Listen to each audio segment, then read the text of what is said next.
Mengatasi situasi yang tak teratasi jilid 1. Tuhan Yesus pemberi solusi terbaik.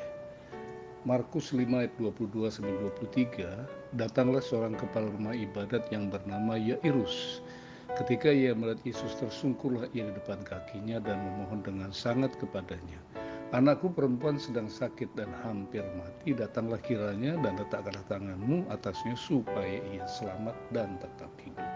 Ketika jalan hidup tiba-tiba berubah di luar kendali dan tidak ada solusi, jangan pernah membiarkan masalah melumpuhkan iman dan pengharapan kita. Sebab situasi seperti itu dengan mudah bisa menggiring kita menjadi orang yang egois dan menjadi troublemaker atau pembuat masalah bagi orang lain.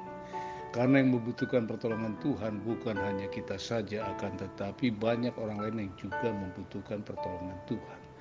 Daripada membuat kegaduhan, milikilah iman yang teguh dan kerendahan hati. Itulah yang akan menghantar kita mengalami mujizatnya seperti yang dilakukan oleh Yairus. 3. Pokok renungan.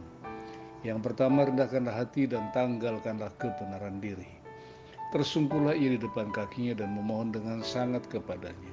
Yairus adalah seorang archisunagogos, yaitu seorang penguasa sinagoga, seorang pejabat yang sangat dihormati di kalangan orang Israel.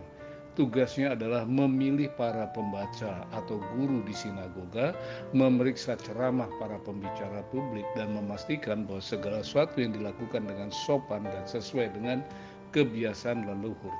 Tindakan tersungkur di hadapan Kristus merupakan cerminan kerendahan hatinya. Tanpa menghiraukan apa kata orang, Yairus memilih berdoa dan menanggalkan atribut terhormatnya sebagai archisunagogos, ya, sama dengan yang dilakukan oleh Bartimius yang menanggalkan jubahnya yang melambangkan kebenaran diri sendiri. Dalam Markus 10:50 dikatakan, lalu ia menanggalkan jubahnya lalu segera berdiri dan pergi mendapatkan Yesus. Kerendahan hati mampu membuat belas kasih Allah mengalir dengan berlimpah. Mazmur 133:3 mengatakan, seperti embun yang turun dari gunung Hermon ke atas gunung-gunung Sion, sebab kesanalah Tuhan memerintahkan berkat kehidupan untuk selama-lamanya. Perkenangan kedua, janji dan kuasanya yang tanpa batas. Markus 5 ayat 35-36 berbunyi, ketika Yesus masih berbicara, datanglah orang dari rumah kepala rumah ibadat itu dan berkata, "Anakmu sudah mati, apa perlunya lagi engkau menyusah-nyusahkan guru?"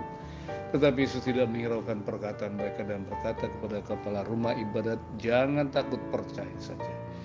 Ada kalanya iman dan ketaatan kita diuji lewat situasi yang sangat kritis. Perkataan Kristus mewakili ucapan Bapa yang lembut, namun memberi harapan dan kepastian. Jadi, tidak ada alasan bagi Yairus untuk mempersalahkan atas alasan tertundanya kunjungan Sang Mesias di rumahnya. Kelembutan kata-kata Kristus memastikan bahwa baginya tidak ada kata-kata terlambat. Kristus adalah Tuhan atas waktu dan masa, Matius 12 ayat 8, karena anak manusia adalah Tuhan atas hari Sabat. Yesus berkuasa atas waktu, bahkan napas hidup setiap orang ada di tangannya, Matius 28 ayat 18, kepadaku telah diberikan segala kuasa di surga dan di bumi, tetaplah percaya pada kuasanya, mujizatnya pasti akan terjadi. Pokok yang terakhir, ketika maut menjemput, Yesus mampu menolaknya. Markus 5 ayat 41-42, lalu dipegang tangan anak itu, katanya, "Talita kum," yang berarti, "Hai anakku, aku berkata kepadamu, bangunlah." Seketika itu juga anak itu bangkit berdiri dan berjalan, sebab umurnya sudah 12 tahun. Semua orang yang hadir sangat takjub. Dalam kuasa yang mampu memberi nafas kehidupan dalam perkataan Yesus, sebab dia adalah sang kalam hidup. Sebab itu dalam mulutnya senantiasa ada kuasa untuk membangkitkan. Yohanes 5:25 mengatakan, "Aku berkata kepadamu, sesungguhnya saatnya akan tiba dan sudah tiba, bahwa orang mati akan mendengarkan suara anak Allah, dan mereka yang mendengarnya akan hidup." Lalu ia menyuruh mereka memberi makan anak itu. Markus 5:43. Seorang yang baru dibangkitkan membutuhkan tenaga untuk melanjutkan hidupnya, makanan jasmani bagi tubuh yang fana. Demikian juga dengan manusia baru membutuhkan firman-Nya sebagai makanan rohani. Yohanes 6:35 mengatakan, kata Yesus kepada mereka, "Akulah roti hidup, barang siapa datang kepadaku, ia tidak akan lapar lagi, dan barang siapa percaya kepadaku, ia tidak akan haus lagi." Saya tutup dengan 3 closing statement. Yang pertama, walau hati kacau dan pikiran serasa gila, jangan biarkan setan mengambil keuntungan dari diri kita. Datang dan tersungkurlah di kaki Kristus dan siap memberi solusi.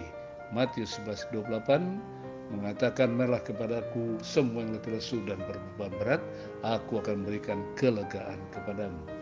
Closing statement kedua, Tuhan tidak akan pernah mengecewakan siapapun yang menaruh harap padanya. Bahkan Tuhan akan menyertai dan memberkati sehingga membuat orang itu berhasil dalam segala usahanya. Rehemia 17 ayat 7 sampai dengan ayat yang ke-8. Closing statement terakhir, jangan pernah bersungut karena masalah, tetapi berserulah kepadanya, sebab kesusahan adalah guru yang hebat. Ia mengajarkan banyak hal kepada manusia, di antaranya pencapaian terbesar yaitu kekuatan untuk berdoa. Tuhan memberkati.